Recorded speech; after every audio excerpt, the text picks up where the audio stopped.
In the dim candlelight of a monastery in 12th century France, a monk sat hunched over parchment, his quill scratching out the latest decree from Rome. The decree concerned the proper length of a nun's veil. It had to fall exactly below the chin, but not too far past the collarbone. Anything else risked temptation. This was not satire, this was the law, and it was just a beginning. The medieval church from the fall of Rome to the dawn of the Reformation was a machine of rules. Some were about faith, most were about control, many were just odd.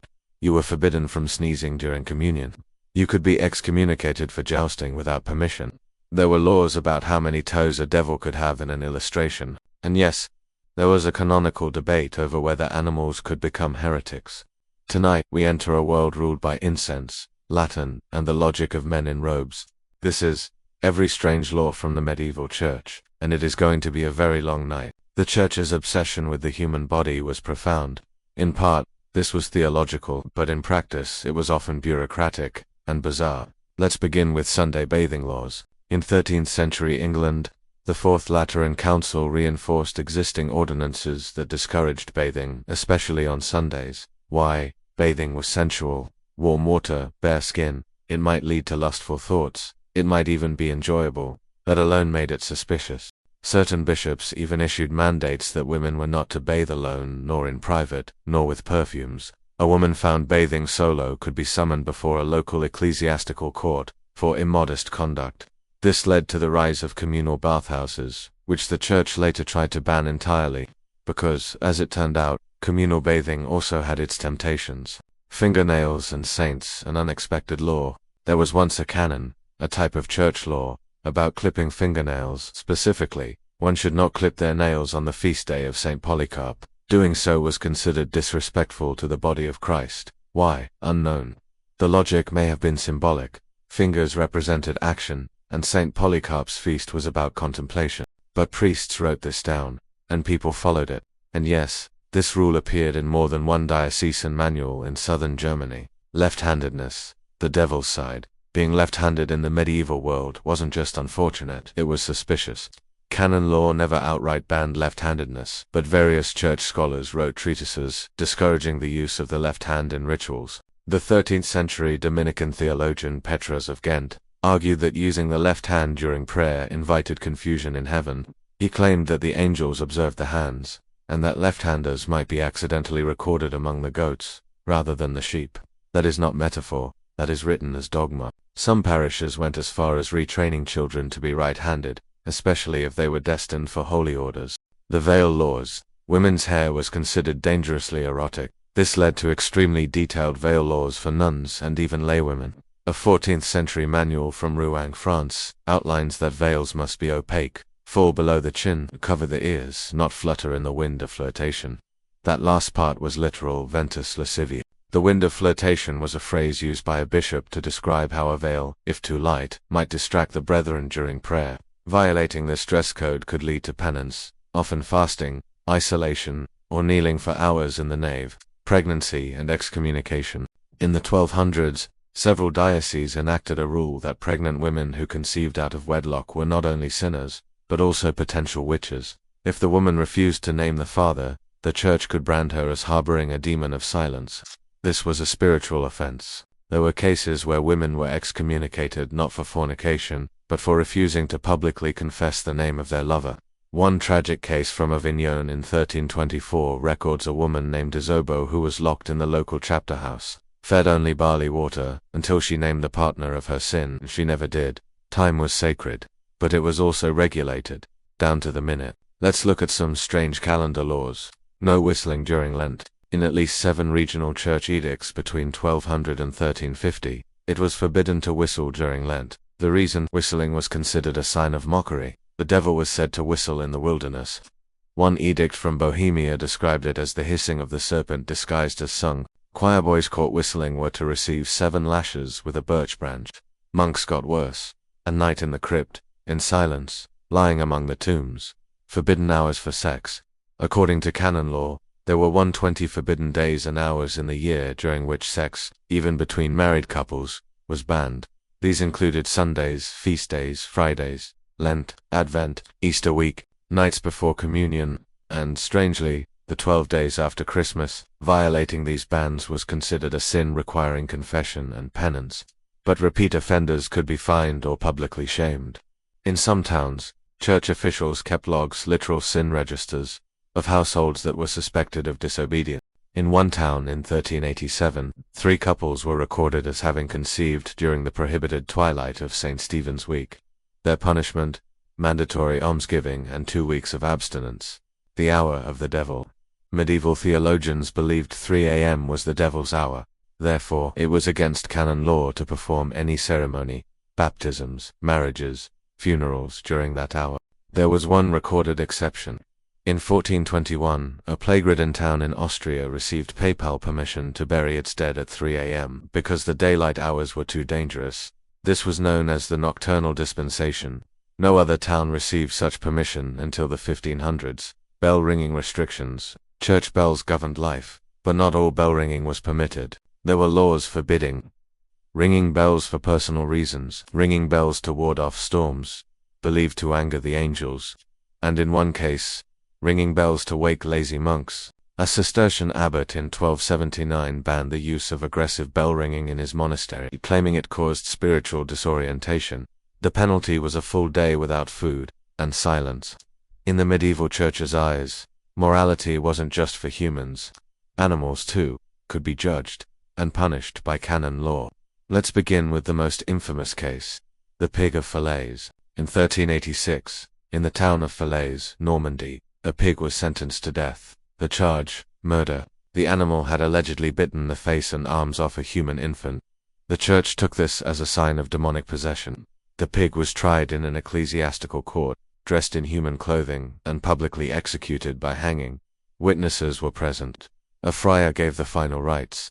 This was not a one-off. Church records across France and Germany document a rooster tried for laying an egg, considered a sign of witchcraft, a group of locusts excommunicated for ruining vineyards in 1516, and in Basel a colony of rats was summoned to court and failed to appear. Their lawyer, yes, they had one, argued they had not received safe passage. Can animals be heretics? A 14th-century theologian named Father Renatus of Milan published a treatise arguing that crows were heretics. His logic: they refused to sing praises to God and actively mocked monks by cawing during Lent. The church never formally ruled on the theological status of birds, but some abbeys banned pet ownership, fearing that demonic spirits could disguise themselves as cats, dogs, or birds.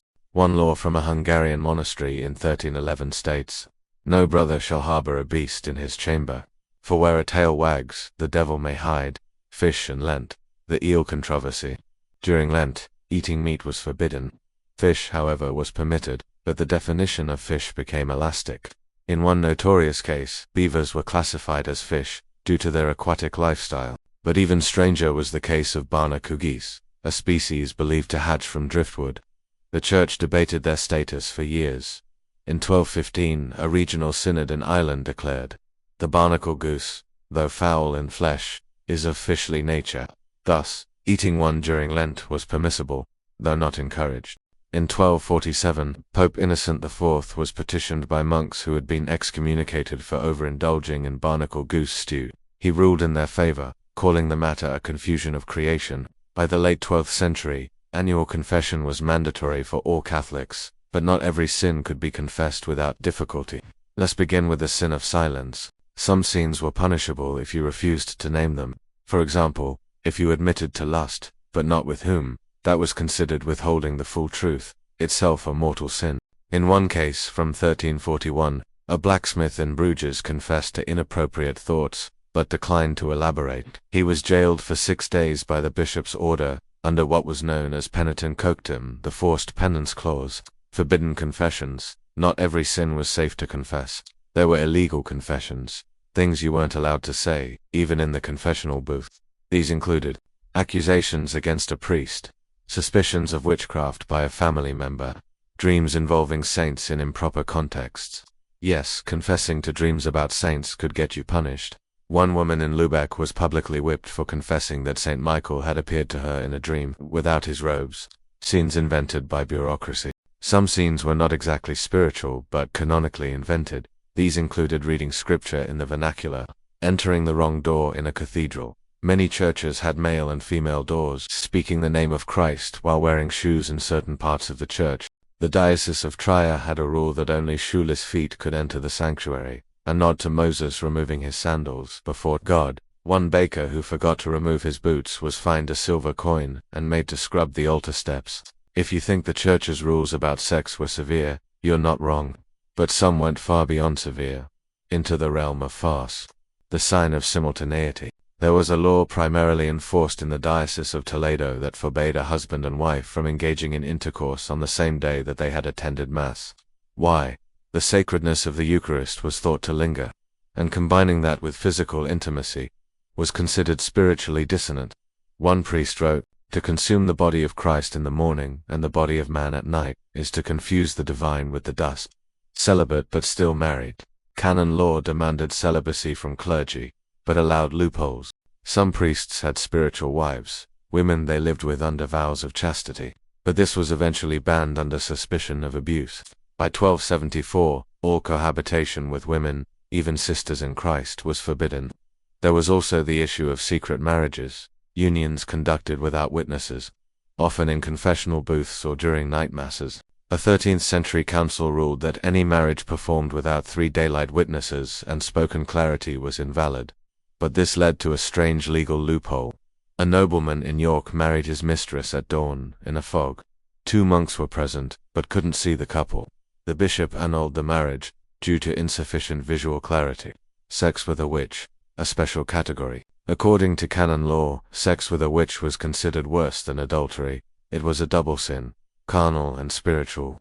The Council of Mainz in 1311 declared, "The flesh of the witch is shadowed, and union with her renders the soul unfit for salvation." Punishment for a layman, public penance, 3 years of fasting, exclusion from Mass. For clergy, defrocking and exile. There are at least 9 recorded cases of priests being removed for suspicious liaisons with herb women.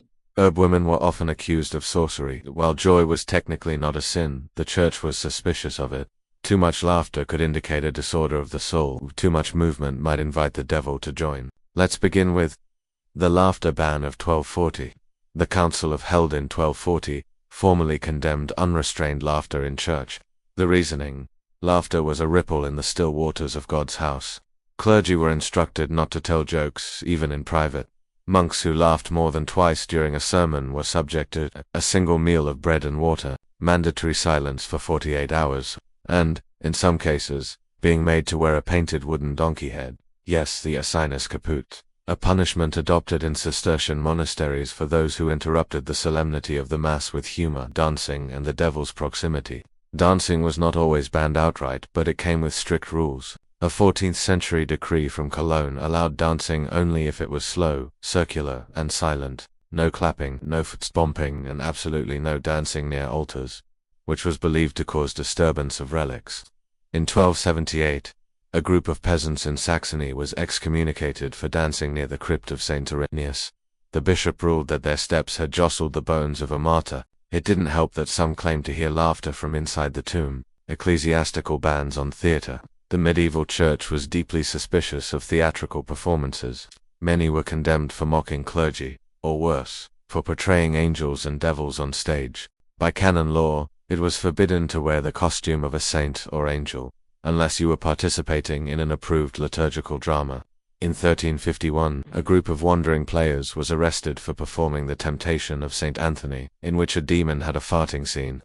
They were sentenced to 10 days in stocks, during which they were made to listen to sermons on the virtues of modesty. The law against excessive merriment during feasts. Ecclesiastical law books often include rules for feast behavior. One such rule, from the Bishop of Londef in the 13th century, reads, "Let no man leap over the table, nor pour ale upon another's head, for such sport belongs not to saints." This was in response to a growing custom during St. Brigid's feast, where celebrants would mimic pagan fertility rites, including dancing on tables and pouring drinks over each other as holy rain. The church called it blasphemy. The people called it fun. Before modern courts, there were ecclesiastical tribunals, and these courts operated under rules so strange they bordered on the mystical. Let's begin with the oath of the blessed tongue. The oath of the blessed tongue. This was a sworn declaration made by witnesses in 12th-14th century church courts. Before testifying, They had to recite, "May my tongue burn in silence if I lie before the Lord." The phrase was often spoken while holding the relic of a saint's tongue, usually kept in a jar of honey or oil. It was believed that perjury before such a relic would cause literal swelling of the liar's tongue. Several records mention defendants biting their own tongues after lying, which was taken as divine confirmation. Trial by bread. In some cases, guilt or innocence was determined by something called the trial of the holy morsel. A priest would consecrate a piece of bread and give it to the accused. If the person choked or vomited, they were presumed guilty, for God had rejected their soul. A 14th century record from Utrecht tells of a man accused of stealing from the poor box. He swallowed the bread but sneezed violently. The priest deemed it a sign of demonic deception.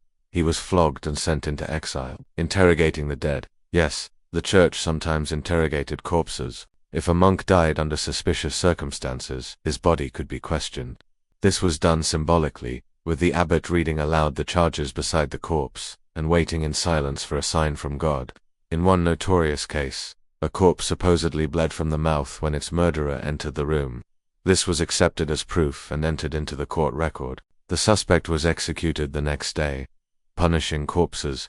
The dead weren't safe either. If someone died in heresy or sin without confession, the church could posthumously excommunicate them, and then dig up the body for public shame. Sometimes, the body was burned. Sometimes, the bones were thrown into rivers. In 897, Pope Stephen VI famously put the corpse of his predecessor, Pope Formosus, on trial. The corpse was dressed in papal robes and propped on a throne. When declared guilty, it was thrown into the Tiber. This was called the Cadaver Synod. And yes, it really happened. Oaths on relics, the smell test. In trials, people often swore truth upon relics. But relics were tested by smell.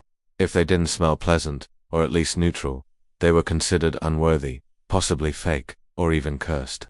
One bishop allegedly banished a relic because it smelled like sour milk. The artifact in question was said to contain a thorn from Christ's crown. The church not only policed actions, it tried to govern the inner world. This led to some of the most abstract and surreal canon laws in history. The sin of dreaming of saints. It was considered dangerous to dream of a saint in an erotic or inappropriate way. In many dioceses, confessors were instructed to probe for this in confession, asking, "Hast thou dreamt of the Virgin unclothed?" Answering yes required immediate penance. A monk in 1292 reportedly dreamt of Saint Agnes speaking to him in the voice of his mother. This was ruled a confused sin caused by overstudy and meager diet. But he was still forced to recite 300 Hail Marys and sleep on stone. Thought crimes. You could be punished for entertaining doubts, even if you never spoke them aloud. Theologians distinguished between doubt passiva, doubt that enters the mind, and doubt activa, doubt you dwell on. The latter was a sin.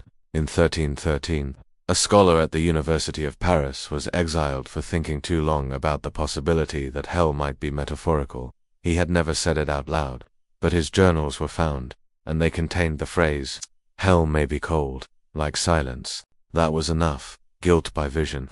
Some mystics were punished for seeing the wrong things. If you claimed to see Christ, but he was smiling, this could be considered a doctrinal error. Christ was supposed to appear in visions, solemn, sometimes bleeding, but rarely cheerful. A nun in Milan reported a dream in which Christ danced. She was accused of hallucination and denied communion for 2 months.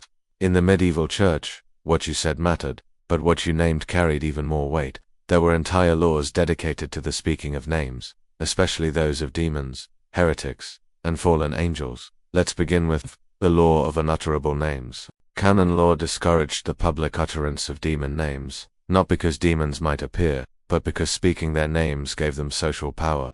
The 1322 Manual for Parish Rectors included a list of forbidden names: Asmodeus, Belial, Mammon, Beelzebub, ... and any other infernal epithet not sanctified by approved liturgical texts. A priest who accidentally said Asmodeus during a sermon was suspended for 30 days. His bishop ruled that the devil's name had no place in the ears of children or virgins. Naming devils in exorcism manuals. Even exorcists had restrictions.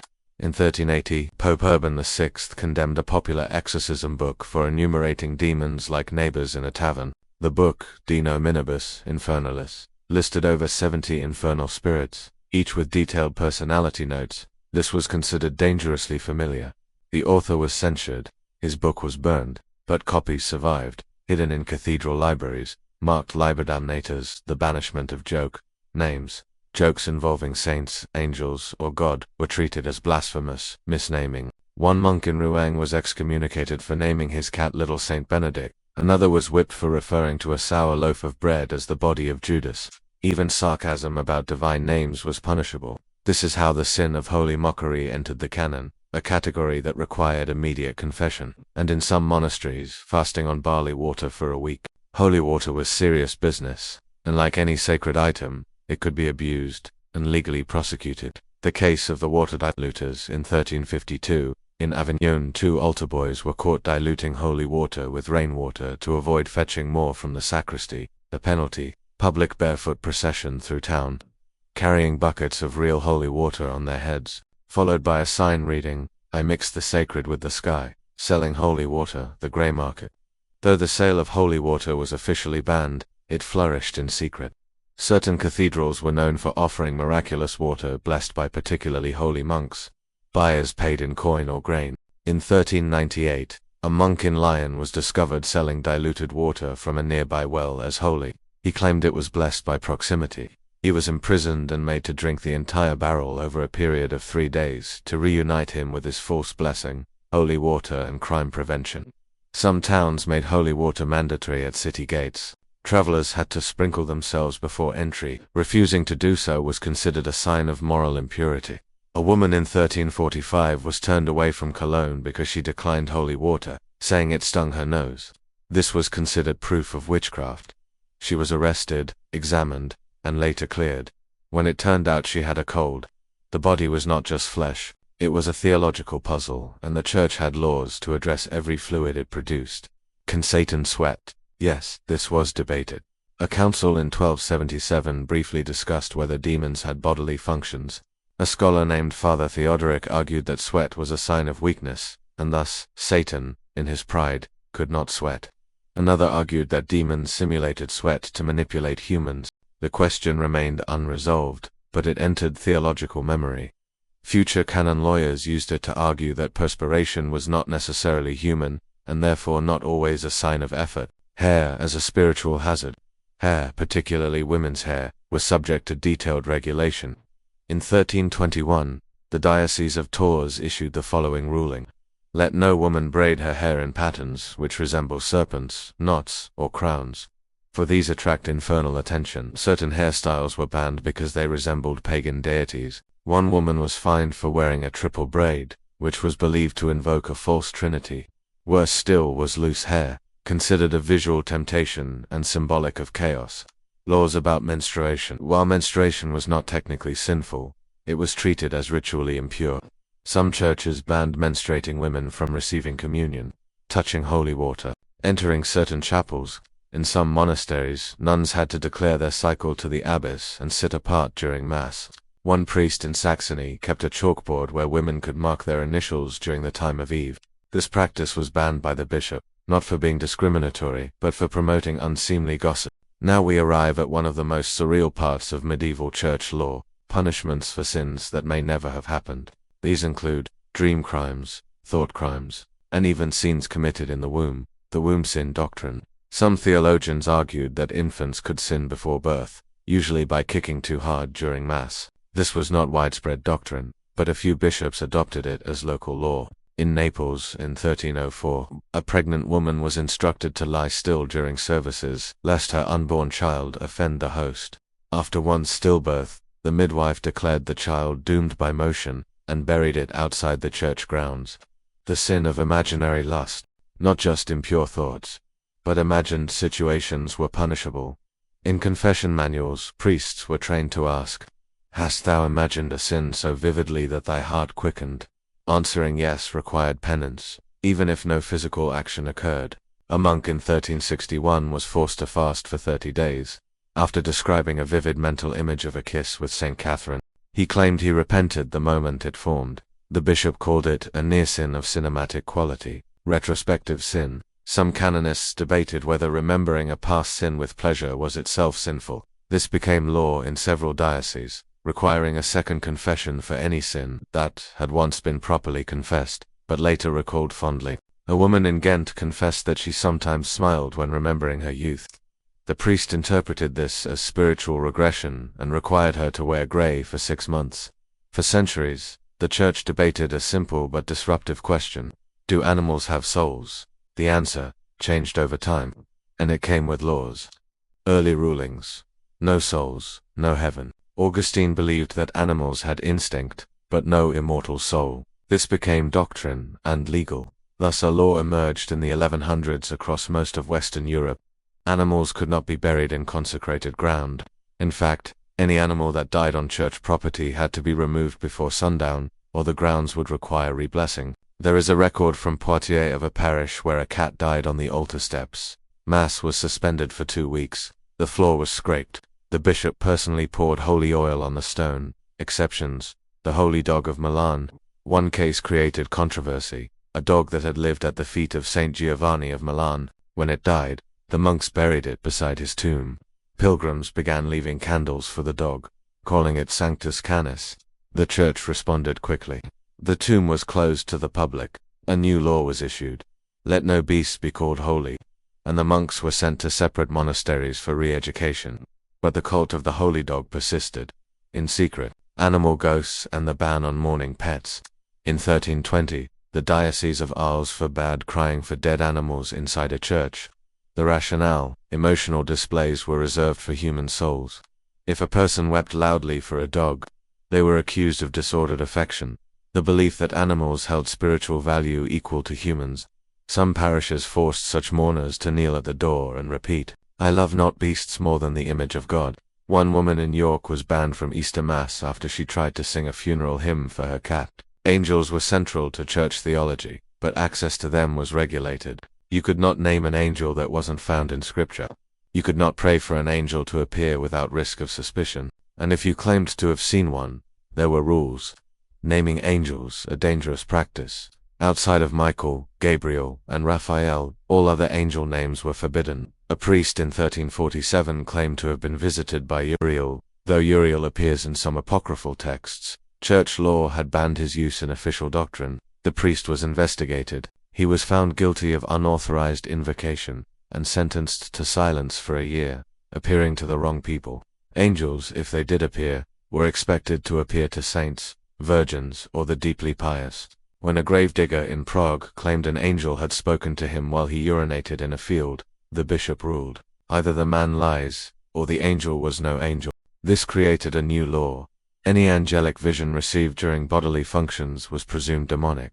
Touching angels: this may seem absurd, but it was addressed. A 14th century confessor's guide warns, "If thou dreamest of touching an angel, speak it not aloud, for the touch of light is not for flesh." Claiming physical contact with an angel was often punished more harshly than claiming to see one.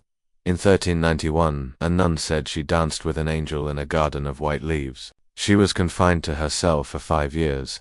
Music was vital to worship, but it too was restricted. The church had a long list of forbidden musical behaviors, instruments, and lyrics. The laughter hymn, a hymn called Laetitia Superflamina, was banned in 1276. It contained musical scales that allegedly caused uncontrollable giggling. It was originally composed by monks in Normandy as a test of joy. But after an entire mass dissolved into laughter, the church ruled it sacrilegious and burned the manuscripts. Forbidden instruments. The following instruments were banned from sacred use: drums to primal, bagpipes to rustic, harps with more than 7 strings symbolically excessive. And in the Diocese of Krakow, the organ was banned for 3 years after it was discovered to contain pipes taken from an abandoned brothel. Singing too sweetly. Yes, even beautiful singing could be suspect. Choir boys who sang with excessive sweetness were sometimes accused of enticing the flesh. One boy in Metz was barred from singing after a nun confessed to dreaming about his voice. This led to the law of measured melody. All church music had to avoid excessive elevation, both in pitch and emotion. As we close, we return to the church's deepest fear: disorder in the soul. This fear led to laws that were absurd, terrifying, and sometimes heartbreakingly human. The law of the unforgivable silence. In some regions, not confessing was considered worse than any sin confessed. In Bruges, a woman remained silent in the confessional for 6 sessions. She said nothing. Eventually, the priest labeled her condition the silence of Lucifer. She was not allowed communion for the rest of her life. Walking backwards in church. In Toulouse, it was forbidden to walk backward in church. The superstition claimed that such movement invited reversal of the soul's alignment. A drunk farmer was excommunicated for stumbling backward out of Mass. His trial noted that he moved as a goat, not a man, the law of the shadow. One of the most obscure laws. If your shadow crosses the altar during consecration, you must do penance. This rule comes from a 14th century German manual, which argued that the soul casts a shadow, and any movement of it over the Eucharist is disruptive. Some cathedrals redesigned their lighting to prevent accidental shadows from the congregation. Sign by reflection. There were priests who believed mirrors could reflect sin. In Florence, a church banned polished chalices because they might reflect a woman's face, or worse, her cleavage. One bishop demanded all reflective surfaces be dulled with ash. This was known as the covering of vanities. Final note, the law that never was, and finally, we must acknowledge the many laws that never existed, but were believed to exist. In one village, the people believed cows had to face east during morning mass, or the milk would sour. In another, it was believed that a child who coughed during the reading of the gospel had the devil in his throat. No bishop ever wrote these rules, but they were enforced all the same, so now you know. For nearly 1,000 years, the church wrote laws, about veils, dreams, demons, shadows, barnacle geese, and whether the devil could sweat. They tried to govern laughter. They tried to regulate ghosts. They banned whistling, forbidden melodies, and even the direction cows could face during Mass. Some of these laws were written, some were whispered, some were made up entirely, and yet still obeyed. And through it all, people knelt, people wept, people confessed to sins they didn't understand, and feared things they had never done. These weren't just laws, they were boundaries, between heaven and hell, between the body and the soul, between order, and chaos. You've just spent 2 hours in a strange shadow of medieval canon law. The light is still flickering, the incense is still burning, and somewhere, perhaps, a choir boy is still singing too sweetly. Sleep well.